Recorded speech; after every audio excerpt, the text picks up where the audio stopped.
Hello, listeners. Been wondering how you can help the show? Probably not. But here are 5 things you can do. 1. Subscribe. Support the show by clicking the subscription link in the show notes. 2. Review on iTunes, on our website, www.afraidofnothingpodcast.com, or on whatever app you listen to. 3. Donate. When you go to our website, click the cute coffee cup icon. Or in the show notes, click the subscription link. 4. Share. Sharing really is caring. Tell your friends and even your enemies to check out the show. 5. Watch. Wait a minute, it's a podcast, not a movie. Actually, it's both. Check the show notes to find out where to watch the documentary. You can also rent it on Prime Video. That's it. Oh, one last thing. Enjoy this episode. If there was a Paranormal Investigator Hall of Fame, tonight's guest would be an inductee. If you're a fan of the paranormal, you've watched Ghost Adventures and Paranormal Lockdown, which means you've seen Nick Groff, one of the pioneers of ghost reality TV. Before we get to that, a few weeks ago I joined a group of paranormal enthusiasts to do some investigating myself at the Murdoch Whitney House, which you may recall from my interview with Don O'Neill in episode 10. Don is the president of the Winchendon History and Cultural Center. I was invited to investigate the Whitney House and the Isaac Morse House across the street by a great empathic group that included Marion Luwama, Mimi and Ken Watson. You've heard those names from episodes on the S.K. Pierce House. Brad Ekstrom of the Haunted Lair and his wife Kaylin. And Eric and Megan Moyen, their daughters Emily and Eve, and the girl's friend Cassidy. Don O'Neill also joined us. What did we get? Well, in the piano room at the Whitney House, the REM pod kept going off for several minutes, with no one near it. Also, Brad Ekstrom got this EVP saying my name.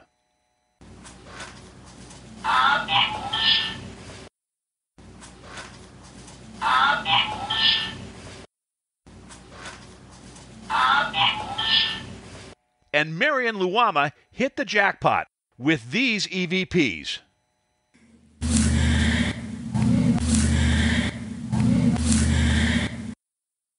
Emily, Eve just joined us. Flynn. I'm hearing her voice.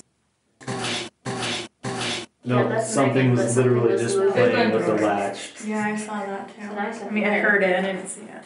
Is somebody playing with the latch on the bathroom door? We can hear you. Was that you? No. So if you're scoring at home, you probably heard a growling, the word friend after Emily entered the room, the word mine, and then a scream. Kudos to Marion Luwama. Great EVPs. As for me, I accidentally erased the recording I did of an EVP session. So perhaps I should stick to podcasts.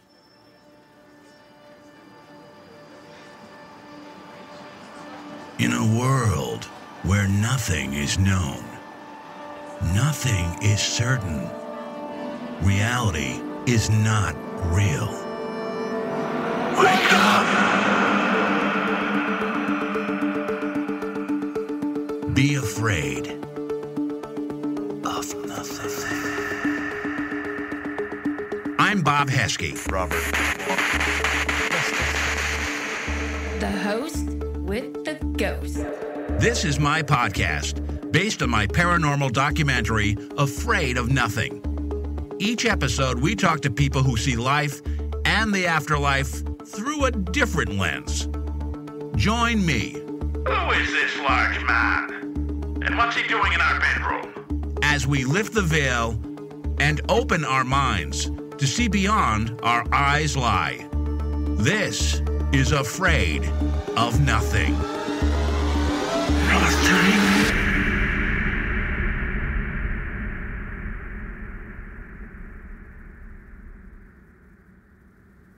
Nick Groff is an American paranormal investigator, musician, and television personality. In 2004, Nick teamed up with Zach Bagans and Aaron Goodwin to produce a documentary-style series called Ghost Adventures. He was a co-investigator, executive producer, editor, and cameraman on Ghost Adventures from seasons 1 through 10. Nick has since produced his own series, Ghost Stalkers, Paranormal Lockdown, Ghosts of Shepherdstown, and a new series, Death Walker. Nick is one of the founders of VidiSpace, an online network co-founded with Elizabeth Saint and Justin Narrigan, offering both subscription and a la carte options to their superior paranormal program slate. Okay, we're here with Nick Groff. Hey, Nick, thanks for joining us on Amazon Prime Day. Thank you so much for having me. Yeah, I'm excited. A lot going on this month. You're so busy, you probably haven't had time to buy anything online today, have you? I haven't. Actually, I was going to different haunted locations in Massachusetts doing some more filming. So I just been nonstop and editing a ton. Yeah. I have a lot going on. Yeah. Usually October is a crazy time of year. It's different this year, but you probably have more going on than ever. And we're going to touch on some of that stuff. I mean, let's start off first with your Death Walker series that's kicking off on VidiSpace on, is it October 30th or what day does that start? It's going to be launching. The whole series comes out on Halloween Day, October 31st. So I'm really excited about it. It's a next step up from everything that I've done. It's out of the box thinking, talking about different theories. And the idea is to create conversations within the paranormal. And I feel like that's what paranormal is kind of missing, a little bit of just having these ideas and then putting them to the test and trying to compare two locations to validate some of these theories that we're basing things off of in the unknown. And really, I love it because it's taught me to sit back for a second and really just have some of these organic conversations with different people that might have some theories about time or space, or maybe the idea that what we're actually dealing with isn't necessarily just a ghost, what we've been defining things as so heavily and putting things in boxes. And I feel like that's what the paranormal needs to do, is just push forward and think outside the box and keep evolving as human beings. Yeah, that's right. I just had Brendan Alvis from Ghost Hunters on the show before this, and he was all about the science of it, not just gathering evidence, but having it validated. And when I did the documentary Afraid of Nothing, I mean, I had part of that was having some scientists on where there's kind of a connect between quantum mechanics and the paranormal now. There's some connections that people are finding kind of surprising. It's not just about ghosts. It's science and paranormal may have a connection when this thing is all said and done. Yeah, and you did an amazing job on the doc, by the way. I loved Afraid of Nothing. I thought it was really cool. And yeah, it dives a little bit into everything. But that's what the paranormal is. It's everything. I feel like we're kind of stuck in this mentality of the cryptid is over here, the UFOlogy is over here, ghosts and all that stuff is over here. But everything is kind of together, I feel. And I feel like we're going back to that and exploring all of it because it's energetically connected in some weird way. Yeah, definitely. Deathwalker, is this you alone, or do you have a sidekick in this? Or how is it? I think it's 5 episodes, right? So 2 locations, you're at 10 locations to start anyways. Yeah, 10 locations. We combine those 5 1 hours, and we're just excited to explore all these different ideas and theories and paranormal claims. And it's just myself going through with my cousin Justin, who's following me with a camera, and that's what it is. It's cinematically beautifully structured with this great narrative story. And we're just pulling back the layers into different haunted locations to dig a little bit deeper into the idea of what exactly is haunting these places. Yeah, I love the raw element of it too. I think that's what I've been missing for so long, is back to the roots, back to some of the audio technology and comparing different places together. And it's really about the stories too. I think we forget that everything originates from a story. And from those stories, it ripples outwards. One of your old friends, you may recall, Jeff Belanger from Ghost Adventures, the researcher. He actually was on the show. He's actually going to be giving a talk for my company, too. He's doing a virtual talk for us on Halloween because we figure kids can't go for Halloween. We're going to get Jeff on to do one of his talks. But he always said history is a ghost, which is true. You look at it, and really it's not just entities that you're dealing with. There's stories. Each one is a story, and they're trying to get your attention and to tell it. Is that what you're finding on your new series? Yeah, I mean, like some of these people that were once living didn't have voices, and maybe that's all it is sometimes, is they want to be heard or they want to tell their story. But it's just like anything. Everybody has a story to tell, and I think some of them get lost with the locations or lost as individuals, in unmarked graves or forgotten about. And it's kind of like the topic of, the dead are never forgotten until we forget about them. And I think that's a lot of the storytelling that goes into it.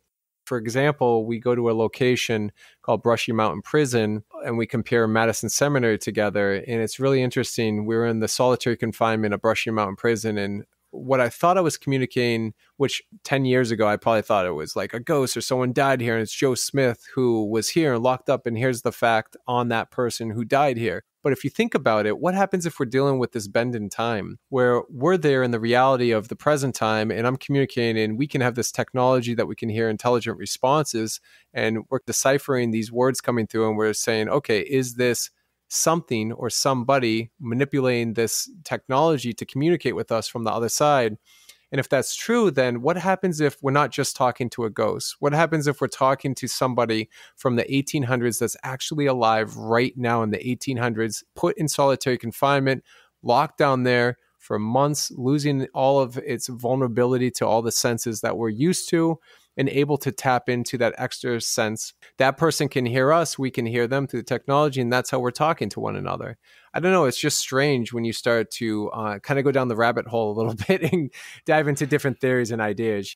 Yeah, I'm with you, though, because I've heard people talk about on the documentary and on these episodes, you know, our existence is kind of like a vinyl record. It's just where you drop the needle and what you're hearing and what you're experiencing, but it's all there together in one location. So it's crazy. These locations that you've gone to, are they new ones for you, or are they kind of a mixture of some familiar haunts that you went back to visit and some new ones as well?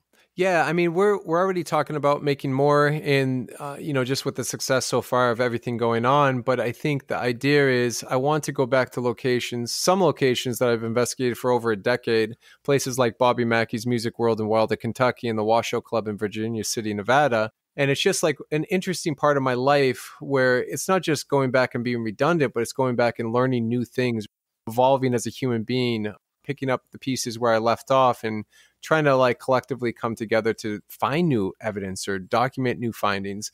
So some of the locations you've seen probably before, some people probably haven't, but some of the locations are new that I've never been to, like the Octagon Hall in Kentucky there.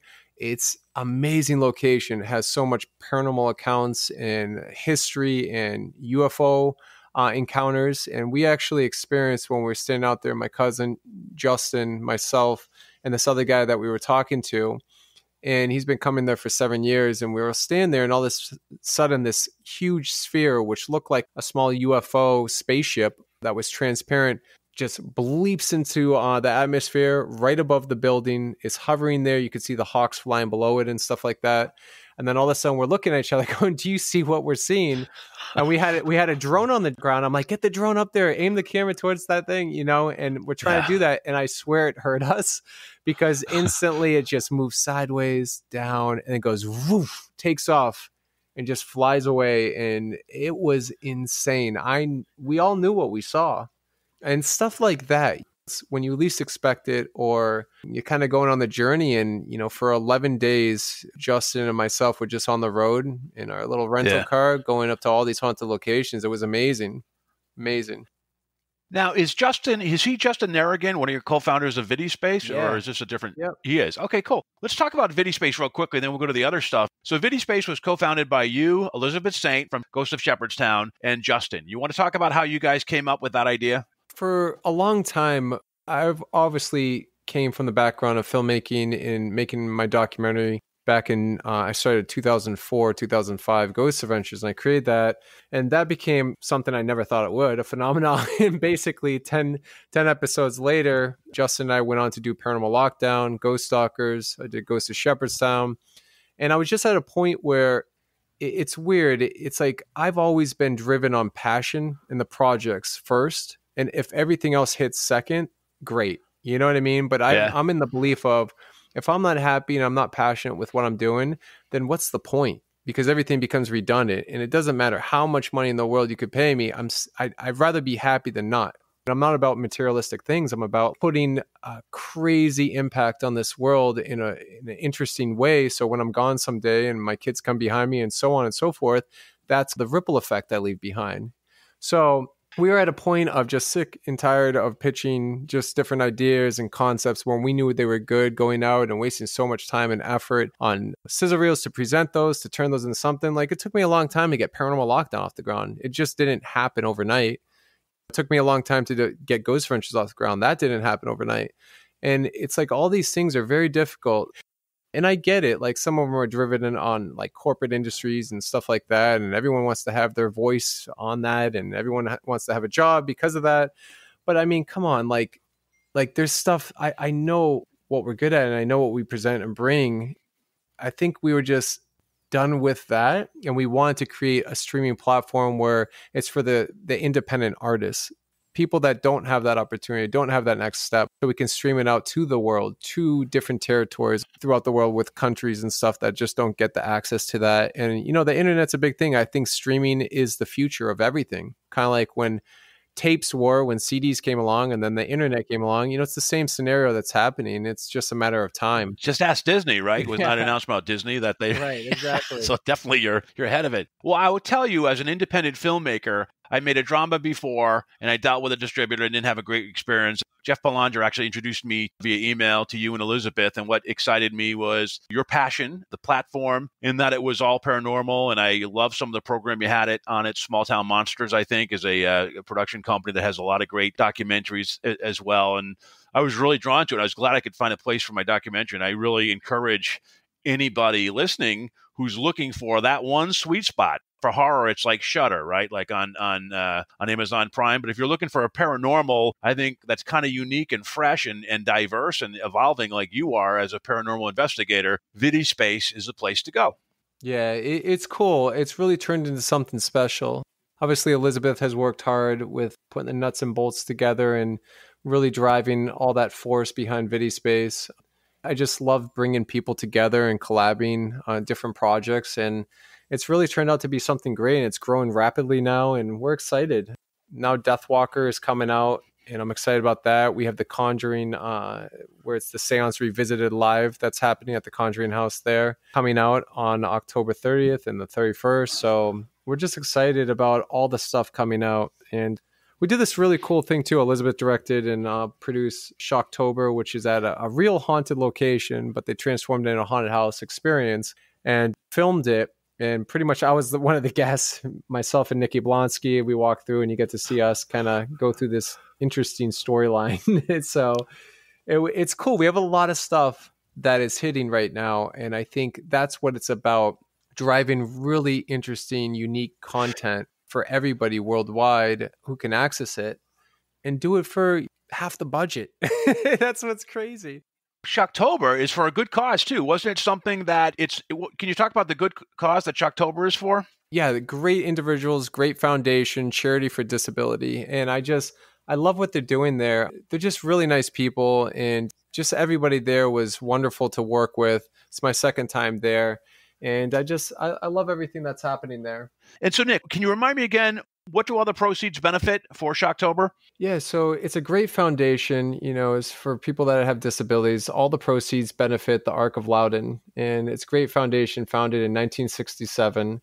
And the Ark of Loudoun advocate for educates and they support people with disabilities. So I loved being a part of it. It's my second time at the location. I had a wonderful time talking with everyone. And I love seeing everyone like dressed up in their outfits. And it was just wild. It was a wild experience. I actually love haunted houses.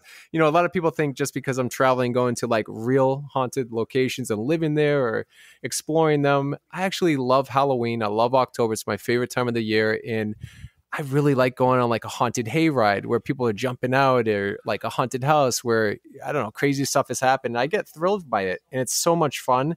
And it takes a lot to scare me. That's the thing, is they were all putting bets before I went in. I guess like somebody told me before you go in, they're all betting who can scare you. Yeah.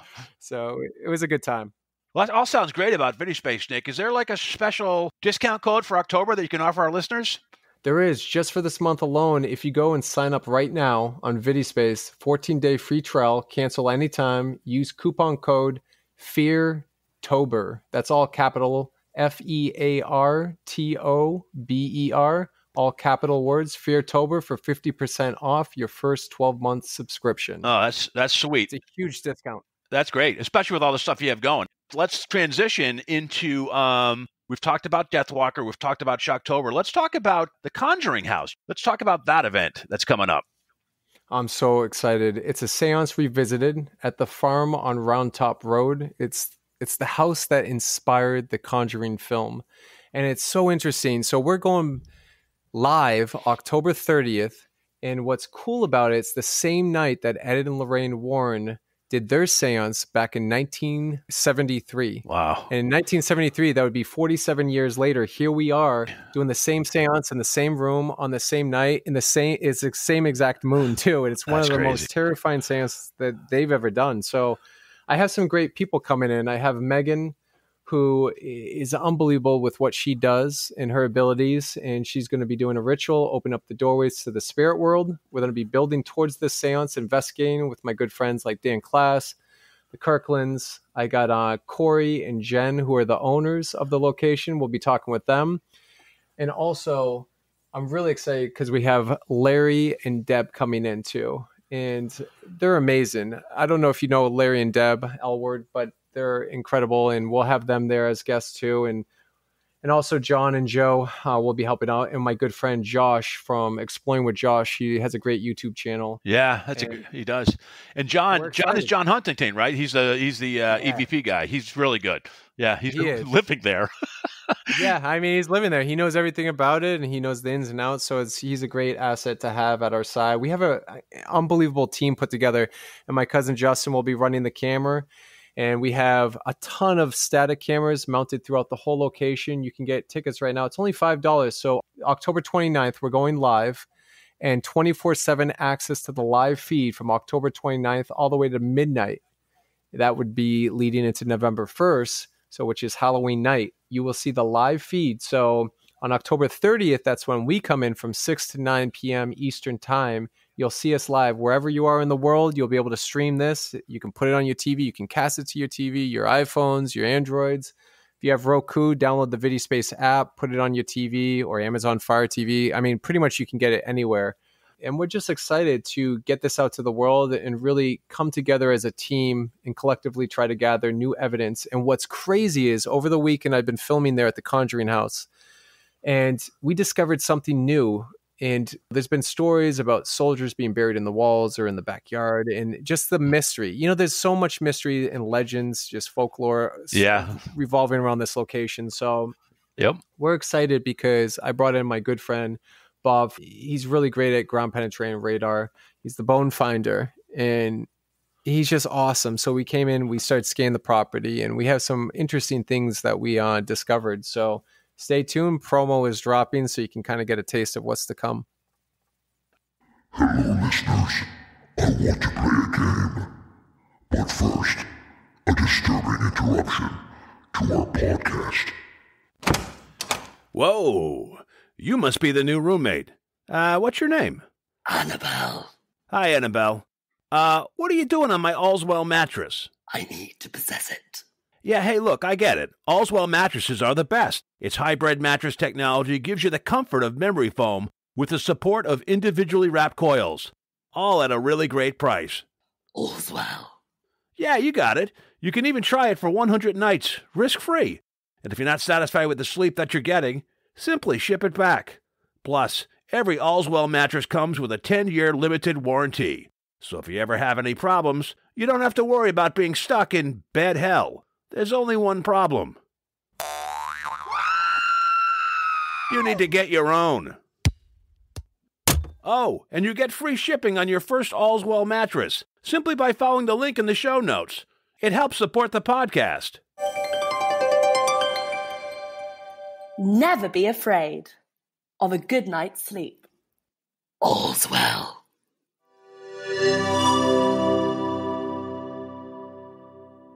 And now, back to our horrific program.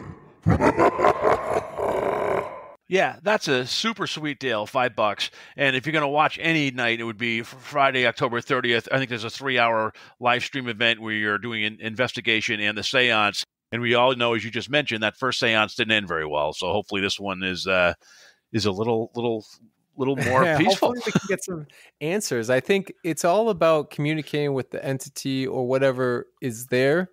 I don't know. I think it's more, it kind of reminds me a lot like the Hinsdale house. It's more towards the land. It's more ancient. It's something, you know. Yes. I was just going to say that. I don't think it's a specific ghost or something like that. I think it's an entity that has evolved over time. And I think it's some sort of energetic form that kind of mirrors the image of whatever is based on your intent you're putting out into that environment. So if you're scared, if you want fear, that's what it's kind of kicking back at you. Yeah, there's more than one medium or psychic that has said the grounds are more haunted than the house. Right. There's so much stuff going on outside that is just intense. So that's definitely a must-see. Now let's talk about Feartober, which is your event in the programming lineup. So we've talked about Shocktober, we've talked about Deathwalker, we've talked about the Conjuring House event. Let's talk about Feartober overall, what that entails. Yeah, we have the JPR Experience, Missouri State Penitentiary, 2-hour special, premieres Monday, October 26th, 9 p.m. Eastern on VidiSpace. We have Haunted Roots documentary coming out October 31st, 7 p.m. Eastern. And we have new episodes from Sounds Scary, my buddy Jimmy O and Ryan. They have a new episode coming out. It's amazing. And it's just really exciting, all this content we have coming out. And my good friends over at Ghost Finders, we have Rob and Megan and Dan Class, Sydney, Jim. We have Winchester Mystery House special coming out. And I was lucky enough to be a great part of that. And I helped collab and be there for putting it all together. We have Tarot Date with Ken Boggle, new episodes coming out. And also Buried Secrets Paranormal. My buddy over there, Nathan, he has his great episode coming out. And I'm probably missing a bunch of people because we have so many things coming out. Oh, and Audio Jack, live Audio Jack. I'm so glad you said that. I was invited by Elizabeth to be on your session 7. Yeah. I wanted to take a minute just to talk about, because that's something totally different. That's an audio experience that drives storytelling. You want to talk about how you guys started doing that and how it's doing, because you're into like session 10 or above now, right? Yeah, so Elizabeth collabed with David, who created Audio Jack, and it's so fascinating. I had the opportunity to do a couple of Audio Jack sessions where the experience was wonderful, so I just kept coming back. It's kind of like Total Recall. You just keep going back, Yeah. you know? So it was weird. Every time I did one, my imagination just kind of triggered so many different things. I haven't been more creative in that like hour just doing an Audio Jack session than doing anything else. It's hard sometimes when you sit down, you write or you storytell or edit, you kind of get distracted with all the noise and the excess world and stuff like that. But Audio Jack, it's like you tap in, you close your eyes, and you just listen to sounds that really tap into the subconscious, and it really just pulls out the creativeness in you. So Audio Jack was an amazing experience, and we're doing a Halloween special with Audio Jack, so it's going to be fun. Everyone can join. It's a really fun time. I think people really love the experience. It's been really well done. Yeah, it's, my one time, you close your eyes, you listen to like an audio clip, then they play it a second time, and then you go. And there's always one weird sound effect in the middle of it that you don't expect. So you can't follow your traditional storytelling thing. There's always something that's a little bit different in the middle of the audio track. And it's always, you have a group of people that share their story ideas, and it's just cool how that hour went by amazingly fast when I was a guest. I really enjoyed it a lot. Yeah, definitely. And it's cool too, because we just have some big names coming on video and stuff. Like Kevin Smith is one of the guests coming up. Clerks, right? Yeah. So Kevin Smith on Sounds Scary with Jimmy O and all them. So I'm just excited. It's going to be really cool. All this stuff for October. I think it's a huge lineup. Gosh. I'll be honest, I've been doing this for over a decade in the industry, and I've done great stuff with just lineups in October throughout the years, but I really think this is one of the good ones here that I've seen in a long time. So Yeah. I'm like, this is actually pretty amazing. It's super diverse. That whole streaming from a haunted house thing, it's kind of a new evolution of the paranormal, right? The Travel Channel, they just had people sending in clips of people captured on paranormal. But what's happening now with events like yours is you're actually letting people into the haunted houses themselves to stream it for like 3 days or whatever, which is just brilliant. And I want to throw out, I saw on your Facebook page, there was a number, because there's so much that you threw out to people and for them to keep up with things. So do you mind if I share that number? Yeah, go for it. Yep. Sure. I think it's 310-356-0174. That's 310-356-0174 for people who want to get text updates from you on what's kind of happening and what's going on, correct? Yes, that's correct. So we released a number. It's actually a real phone number that you can text, and we do reply to those texts. I was on there the other day replying to people, and it's a great way where we can have instant access to writing back and talking, and that will give us a way to send you all the updates that we're doing, and it'll be a lot quicker, so you don't have to like kind of scroll through the timelines of social media. Social media can be crazy sometimes. So Yeah. it's a really cool way. And I forgot to mention my buddies too. They have an unbelievable new special coming out. It's a live 1 hour special. My buddy Josh Hurd, Johnny Hauser, the Malvern Valiska Experiment. So it's going to be crazy with those two guys. I'm curious to see what they're going to come up with because they're doing this massive experiment between two locations. Is that this month too, or? Yeah, it's all coming out this month. Oh my God. Everything's coming. Boy, November. You better come up with something good with November with all that's going on this month. November, December. We're just up in the game over here. Yeah. Hey, well, after the election, we'll probably be all drained anyway, so this is good. What scares you the most? Ghosts, demons, cryptids, UFOs, black-eyed kids? I don't know. Because you've experienced UFOs, you've had ghosts and a lot of stuff. What freaks you out the most? Yeah, I think people sometimes. Yeah.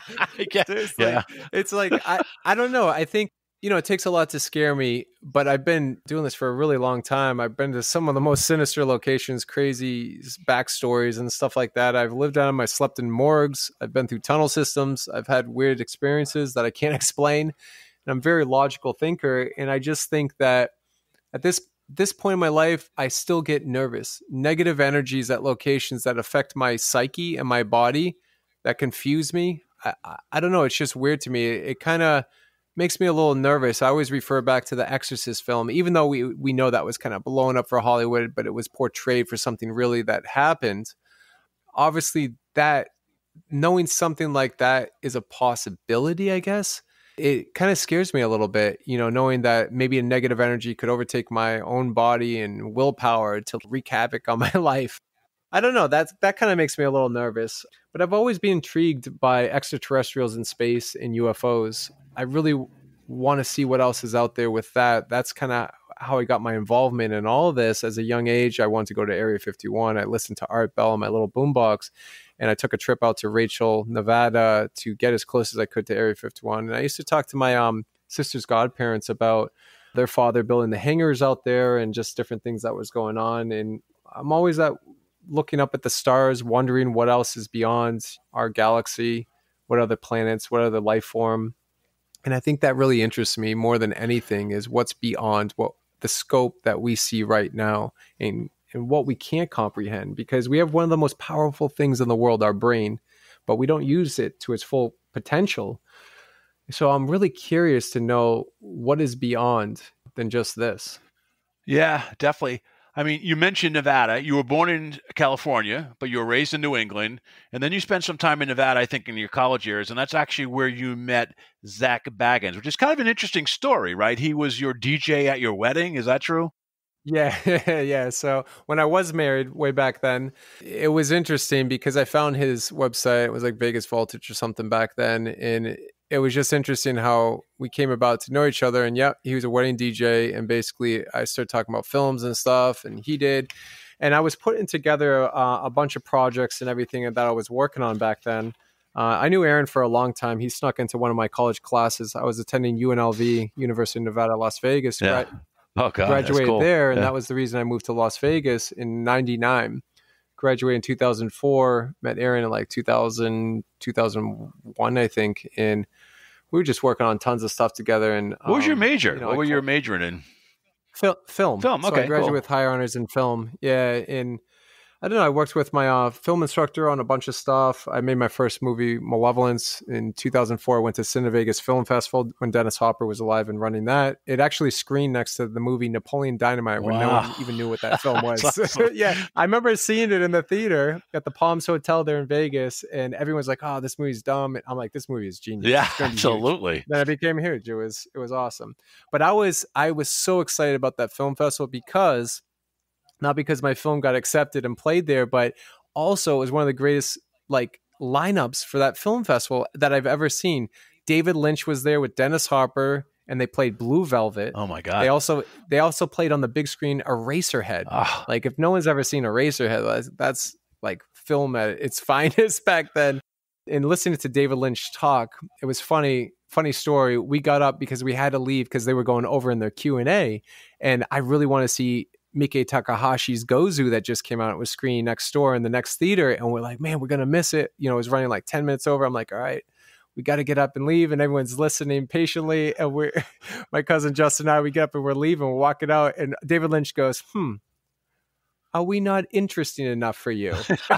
Everyone just looked at us, and I was like, you know what? I respect that, and I take that as a compliment. And I was like, no, we were trying to hurry up and see Gozu, Miki Takahashi next door. And it was really funny. I was like, man, we just got called out by David Lynch. Oh, that's crazy.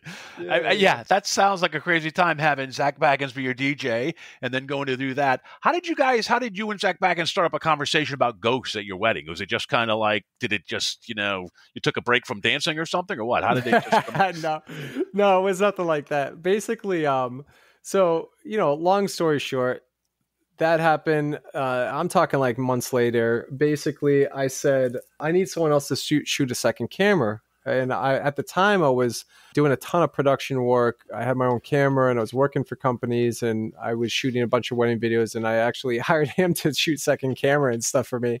And I was putting all this stuff together, and I basically one day, I think it was around October 2004. I was sitting in my apartment and I was watching a special on the Sally House. The news reporter did that documentary that came out where the guy got scratched on camera. And I saw that. Yeah. And all my life, I've been fascinated with the ghosts, paranormal. My grandmother used to talk about it when I was a kid. I used to be really big into aliens, like I said, and UFOs. And I used to explore haunted locations through high school, and my cousin used to take me to monasteries and like huge, crazy areas in the woods and all this fog rolling through.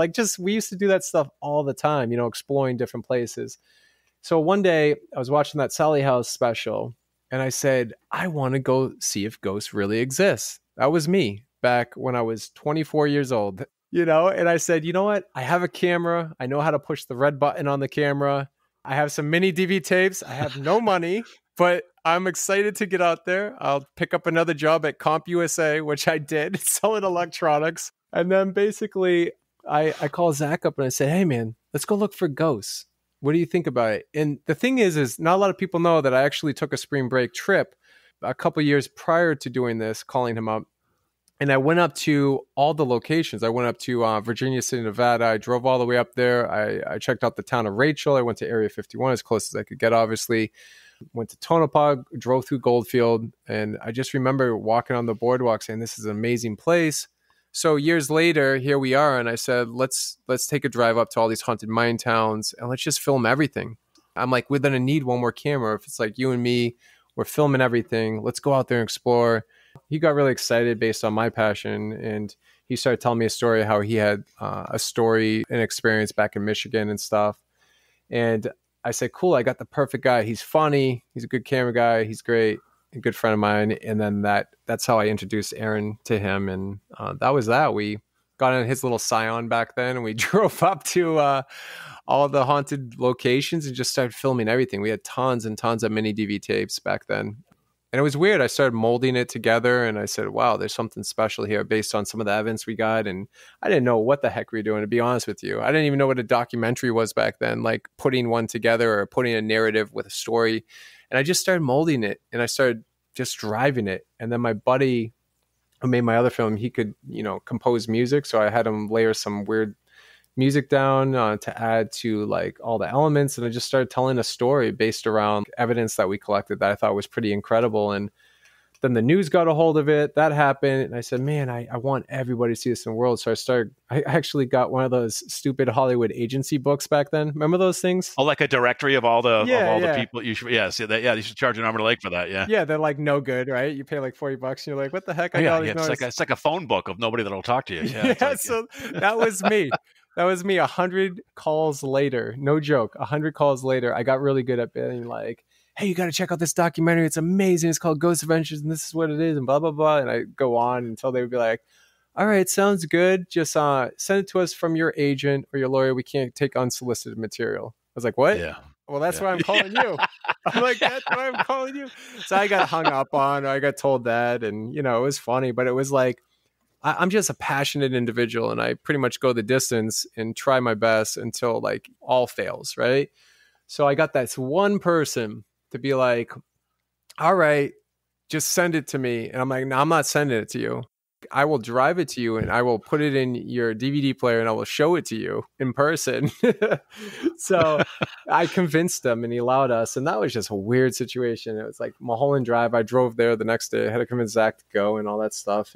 And basically I came up with the name Ghost Adventures. I said, we need to call it Adventure, put the title on, said Ghost, and we call it Ghost Adventures. And basically showed someone else. That got to Sci-Fi, aired on Sci-Fi. We had some deal for 7 air days back in 2007, and it did like 1.2 million viewerships on like a Friday night. It was insane. And that's when like MySpace, internet was around. It just kind of blew up, went viral. Yeah. That kind of lingered to some contact he had, Zach did, and that got us this other, deal with travel. The rest is history. So, weird. That's amazing. That's a very cool backstory. You mentioned Mulholland Drive, so that whole David Lynch thing comes full circle again. Yeah, I know.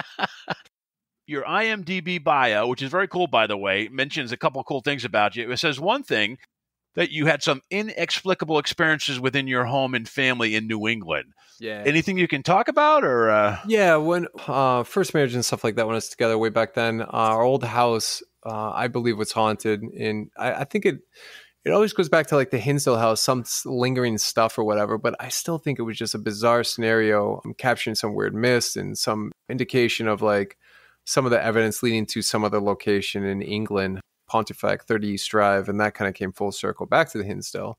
And here I am 5 years later, befriending Dan Class, one of my close friends, and helping the location. And we decided to dig in deep. I got the life book rights to Echoes of Ohio from Claire, and she's absolutely amazing. I became really close with her, talked to her at lengths, and we started putting together this epic cinematic documentary telling the true story of what's going on there. But we dug a little bit deeper, and we're going to be releasing that coming up in the beginning of the year. I think people are going to be blown away by what we discovered. I feel like it's groundbreaking. It's going to revolutionize the way we look at like paranormal investigation. Meaning, I feel like it's a true detective meets a real investigative paranormal genre, and we're going to flip it on its head. So I'm excited about it. I'm really pumped with all these passion projects, and it feels good to be independently doing it. Yeah. Is it, now you mentioned this is the Hinsdale house in New York. Is that what you're talking about? Yes. Yep. So can you give us a little backstory about that? Correct me if I'm wrong, maybe not as famous as some of the places, but pretty well known in the paranormal field, haunted house. And was it your friend that bought that house recently or a while ago? Could you give us some backstory on that? Yeah, so Justin actually researched it, and he found it and basically talked to the owner who was going to tear it down.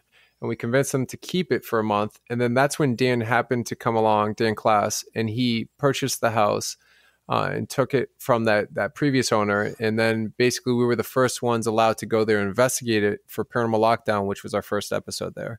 And that's how we found that location. It's one of the most iconic locations at this point, 5 years later, as being one of the most haunted places in America. I would say in the world, to be honest with you. It's extremely fascinating, from UFO to cryptids to, anything within the ghost phenomena. It has everything there collectively in this radius on this property. It's like a little Skinwalker Ranch or something, right? Is it just...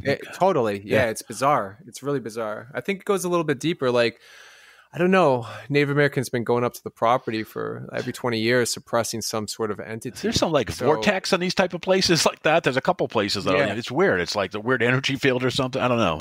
Right. It's very weird. It definitely has that. It has ley lines. It has this kind of energy about it. You feel it when you walk on the property. So many people have experienced stuff. And that's kind of what our new docuseries does. We pull back those layers, which we're going to release soon. But that's the cool thing about that location. And I feel the Conjuring house on Ron Top Road there, I think that it's familiar to me because of those reasons. Like, that location has rock formations out back. It has that ley line. It has that water running underneath.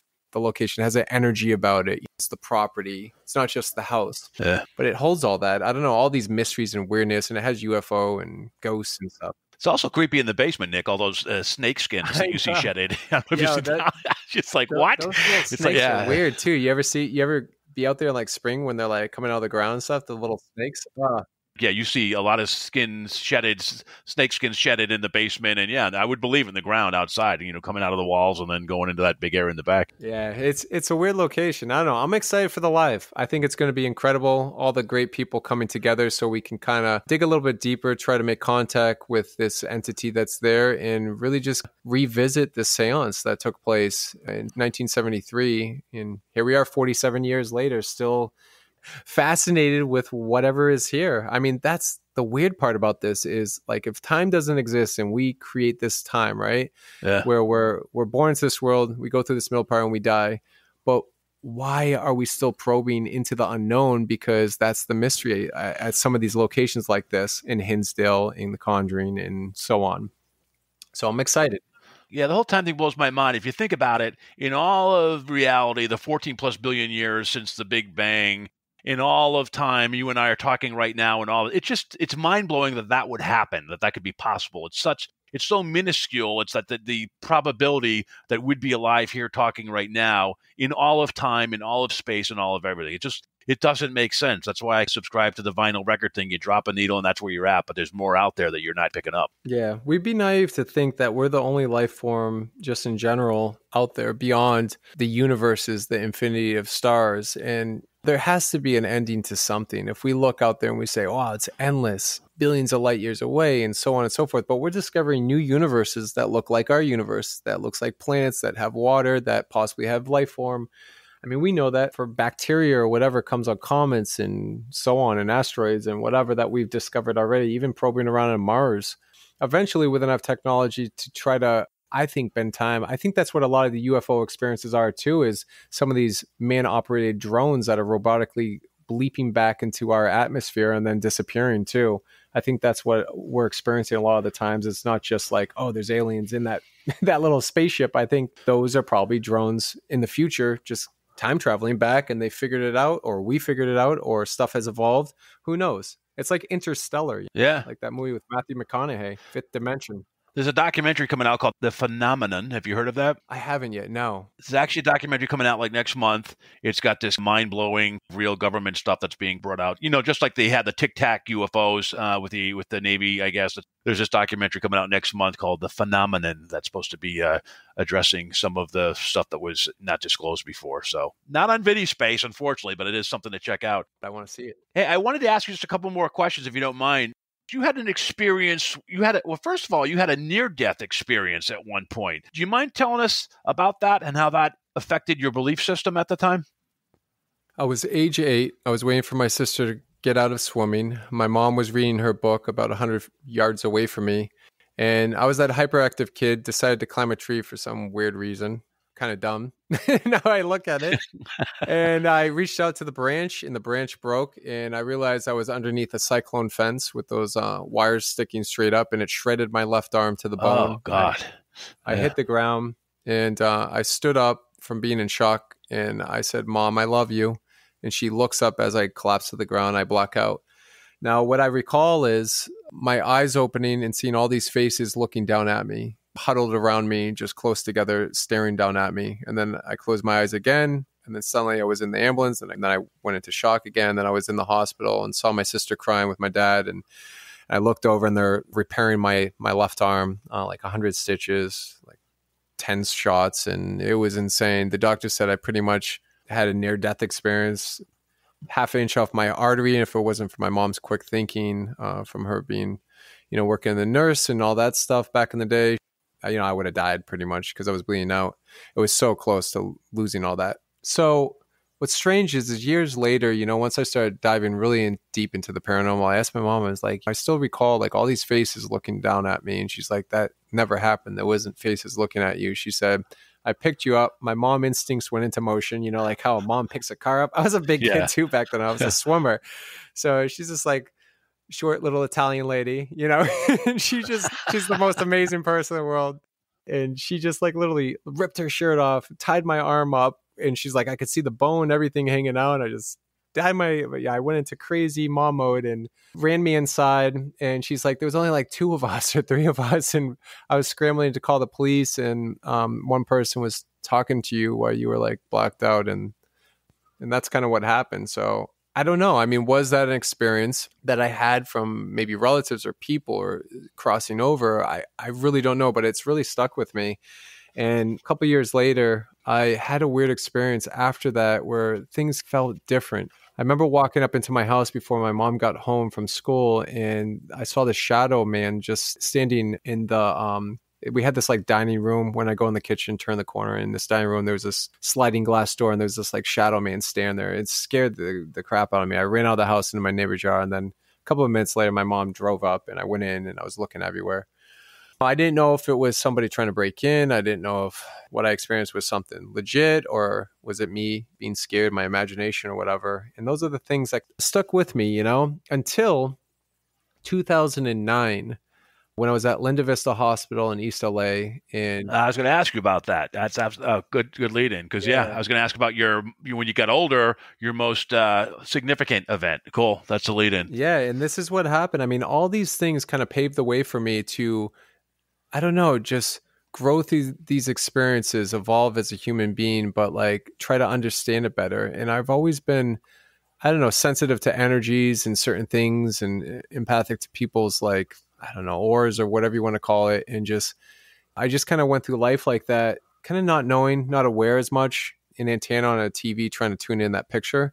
It's what I felt like a lot of the times. And I started to understand it more and more, investigate, and more I started tapping into different stuff and validating it through like digital recorders and equipment and stuff. But it wasn't until Linda Vista Hospital that I had one of the most profound experiences. I was standing there. The trauma center room was to my left. The two guys were filming me.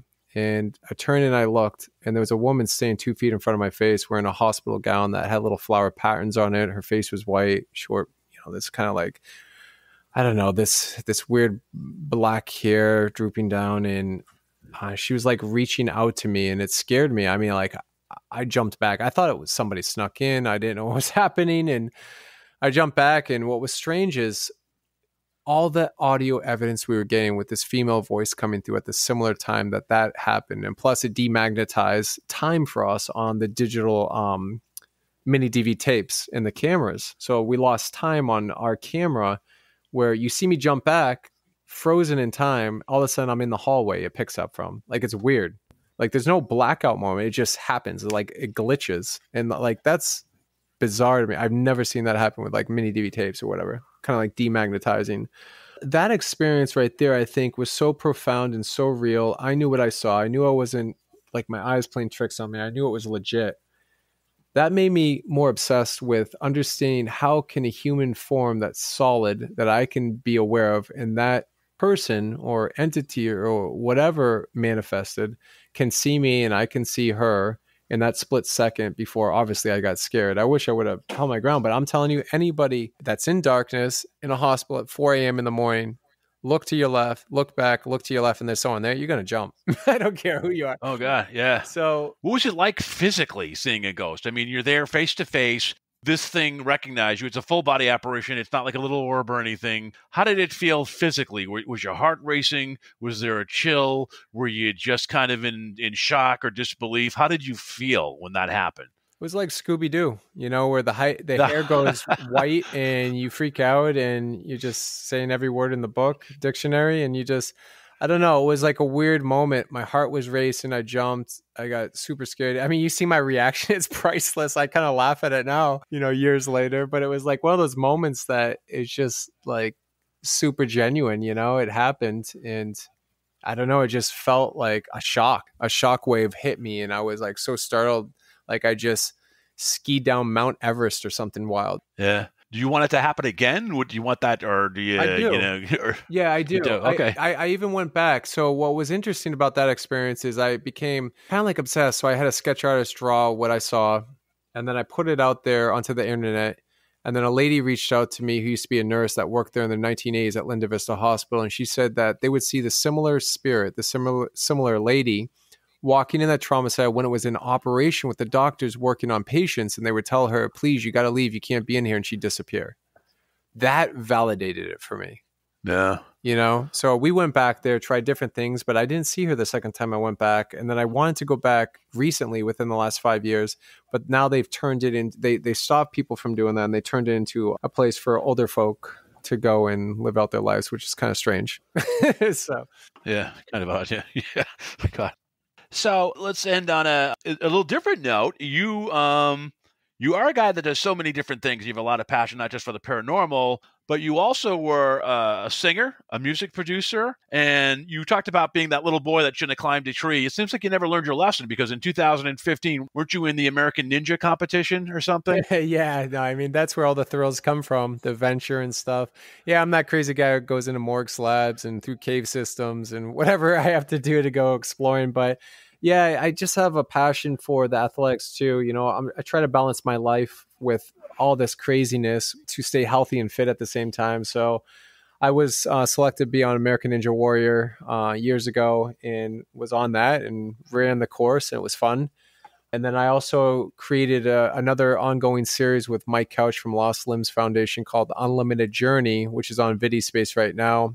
In the first episode that we did, we climbed Mount Washington. Mike was amazing, and we raised a lot of money for children in need of prosthetics. And Lost great. Limbs is a great foundation. And then the second episode, we brought Johnny Hauser in, and we ran the Spartan Beast, which was 14 miles and 30 obstacles. It was freezing cold rain. It was like the most intense thing I've ever done in my life.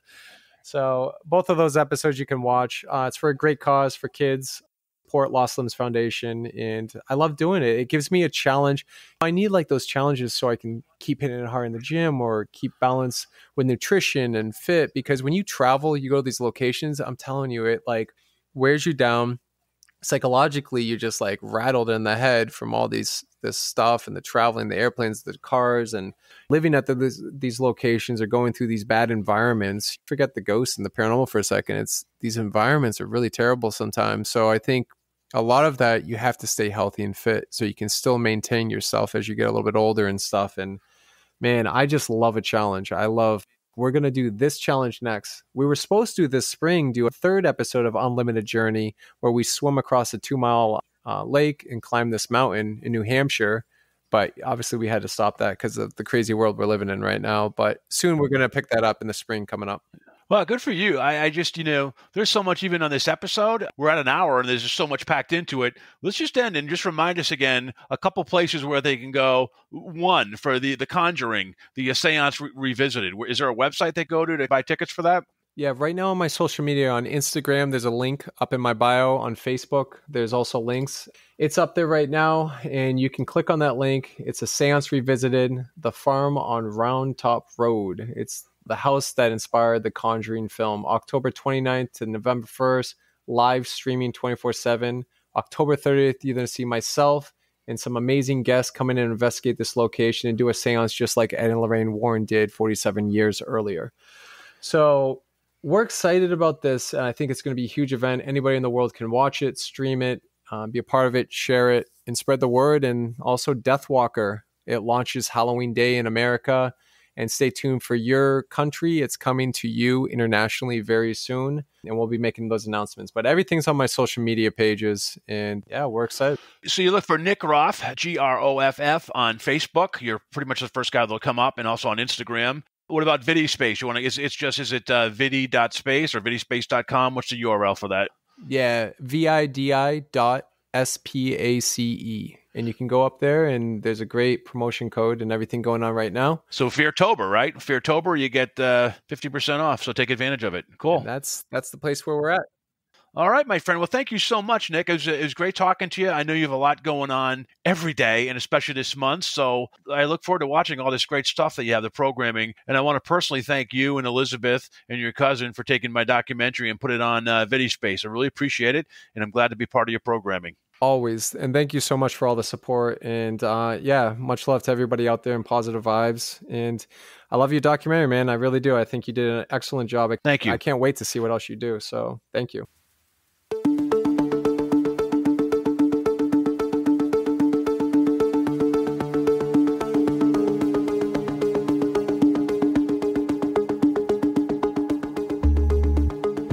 You've been listening to the Afraid of Nothing podcast. Please subscribe and like us on Facebook. Until next time, stay scared.